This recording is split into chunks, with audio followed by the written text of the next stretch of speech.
Are you looking for new ways to make your sales grow? You've tried other podcasts, but they don't seem to know. Harvest the growth potential of your product or service as we share stories and strategies that'll make your competitors nervous. Now, here's the host of the Harvest Growth Podcast, Jon LaClare.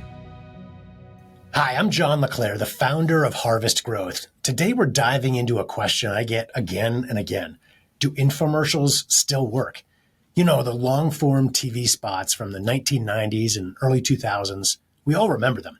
As seen on TV, product demonstrations, a toll-free number flashing on the screen, late-night cable, etc. I was involved in some of these campaigns, including the OxyClean era. And after hundreds of launches at Harvest Growth, I've seen the format evolve dramatically. But I'll tell you the short answer right now, yes, infomercials still work, maybe more than you think. But they do look different today, and you have to understand your market, your medium, your message. Here's how to break it down. Let's travel back to the 1990s and early 2000s. That was the heyday of infomercials. Half-hour, long-form shows, often airing late at night or on cable, showing a charismatic host, demonstrations, testimonials, and a direct call 1-800 number message. At that time, the infrastructure of direct response television, or DRTV, was built for that model. You could mail in payment. You had a call center taking orders. You had a rotating toll-free number. The medium worked because you had a large audience of cable viewers, and the cost of media was relatively affordable for long-form product pitches. In fact, the term infomercial itself comes from information plus commercial.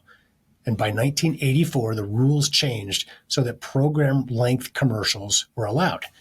In my time, harvesting lessons from that era, we learned that the core formula was capture attention, present a problem, show the solution, handle objections, testimonials, urgencies, and then a call to action. Well, that formula still holds today. Let's look at why they worked and why those core reasons still apply today. Reach plus awareness plus credibility. In the early days, a well-produced infomercial gave you access to large audiences, millions of viewers, and the fact that it was airing on television gave the product a certain legitimacy. Research shows that television advertising still builds trust. For example, traditional TV reaches about 89% of U.S. adults weekly, and viewers still surprisingly spend around 5.5 hours per day watching broadcast or cable TV. The direct response mechanism was built in. The order now, phone number, or website link was part of the pitch. In that sense, you weren't simply branding, you were selling. In earlier academic work, it's noted that infomercials were more effective when they included demonstrations, expert commentary, and testimonials. The third element, story plus demonstration plus an emotional hook. The format allowed time to show the product in use, to dramatize its benefits, which is harder in a 30-second act. Modern commentary says that this remains powerful. We are visual creatures. We're emotional buyers. So yes, the core reasons infomercials worked in the past still persist today. Now here's where the nuance comes in. While the principle is the same, the landscape has shifted dramatically, and your strategy must reflect that. First thing to think about is media fragmentation and digital platforms. With the rise of streaming services, social media, and OTT, or over-the-top platforms, the traditional late-night cable slot isn't the only place.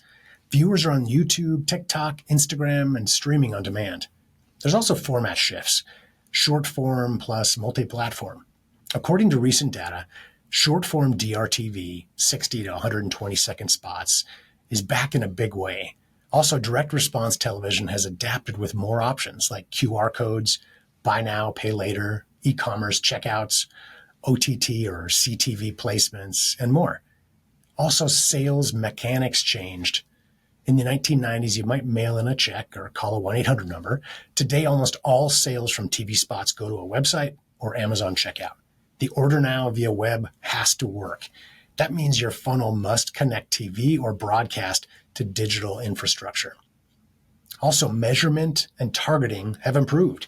Addressable TV, connected TV or CTV, programmatic digital retargeting. The modern campaign blends TV and digital. For example, up to 80% of advertisers are using or planning to use addressable TV in 2025. Also, audience targeting by demographic and product type. The medium you pick depends on your product and audience. I'll go deeper into that next. Understanding your market is more important than ever. Here's how I frame it in my book, The Perfect Launch System. When we talk about infomercials, with a broad audience, older demographic, or household products, if your product appeals to a large, broad audience, especially older audiences who still watch cable TV and traditional TV, then cable TV or mainstream broadcast can still be extremely profitable. The scale of TV can rapidly build awareness and sales faster than online alone. Younger audiences, niche products, or highly targeted segments. If your product appeals to a younger demographic, niche interests, or you have a limited target group, then digital platforms like Facebook, Instagram, YouTube, or TikTok may serve you better because you can target precisely, test quickly, optimize for small budgets, and iterate. TV as the scale engine, digital as the precision engine. Even when you go the TV route, you cannot ignore digital. In fact, the best campaigns layer TV and digital. TV builds mass reach, digital drives traffic, retargeting, conversions, and follow-through.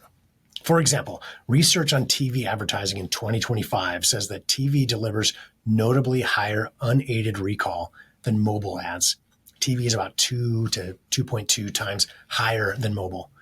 So the strategic takeaway, choose media based on your market fit and then integrate properly. Here's how we approach infomercial style campaigns today at Harvest Growth, drawing on lessons from OxyClean and hundreds of other campaigns. Market research and holdout testing. We start with the prepare phase.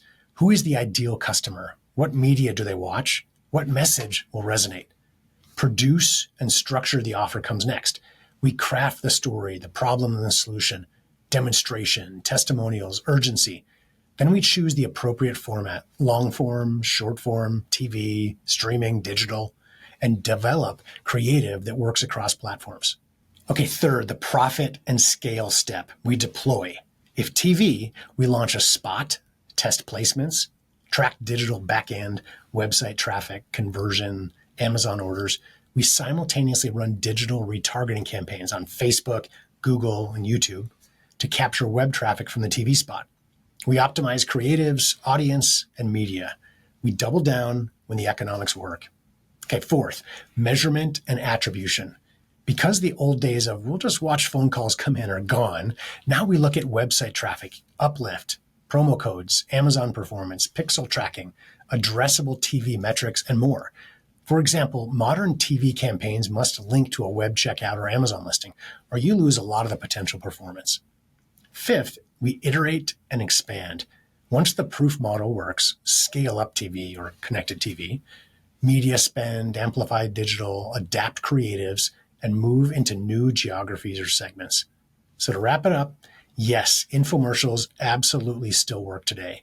The medium of direct response TV or long form ads is not dead. The principles of attention, demonstration, strong offer, urgency, and deep storytelling are timeless. But what has changed? The channels, the format, the commerce mechanics, and the integration with digital. If you misunderstand your market, use the wrong media, or fail to link TV to digital, you'll underperform. If you get it right, TV can be your scale engine, digital your precision engine, together driving growth faster than either alone. If you're launching a product and you're thinking about whether to use infomercials, TV, streaming, or digital long form, ask yourself, who is my customer? What media do they consume? How will they buy? Does my offer fit a direct response model? If yes, then this medium can still be one of the most powerful levers in your launch system. If you'd like to dive deeper into how this works, we walk through this in my book, The Perfect Launch System. Or if you want help mapping a blended TV and digital campaign for your launch, head over to harvestgrowth.com and schedule a time with our team. Thanks for listening, and I'll see you on the next episode.